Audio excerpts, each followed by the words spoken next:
এই হাজার হাজার মানুষ মানে জুবিনদার হত্যাকারীর ফাঁসি লাগে সবারই দাবি।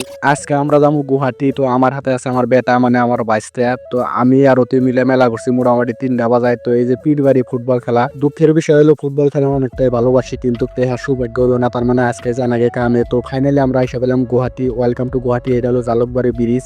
তো আমরা আইসা পেলাম মোটামুটি 8:30 বাজায়। তো একজনের একটা বস্তু দিছিল, ওই বস্তুটা দিবেন নাকি আমরা আবার অনেক গেলাম। তো যাই রাউনে আমরা আবার খাওয়া দাওয়া করলাম, খাওয়া দাওয়া করে তারপরে আবার বেলেগ জায়গায় আমরা থাকলাম। থাকার পরে আঙ্গুরে সকাল হয়ে গেল। সকালবেলা আঙ্গুরে খবর এলো জানাগে নলবাড়ি। কি আর করা যাবো, তো এই যে নলবাড়ি যাবার নিকে বাড়াইছি। যে বন্ধা যে কি একটা অবস্থায় আছে, তার মানে একটা সময় বাইক চালানোর খুব শখ আসলো, সেই শখে শখে নাকি আমার কপালে এত বাইক চালানিছে। মানে বাইক চলাবারই মন ধরে না, কত আর চলাবেন কন। কালকে আইসি আবার আজকে চলার নাগে। তো এনে আবার দেখি আইসা অ্যাক্সিডেন্ট হয়েছে। তো তারপরে আইসা পেলাম নলবাড়ি এসে দেখি হাজার হাজার মানুষ মানে জুবিনদার হত্যাকারীর ফাঁসি লাগে সবারই দাবি, জুবিনদার হত্যাকারীর ফাঁসি লাগে। তো এনে এসে দেখি দুনিয়ার মানুষ পুলিশ টুলিশ দাবি দিয়ে গেছে। তো আজকের মতো ভিডিও এটি।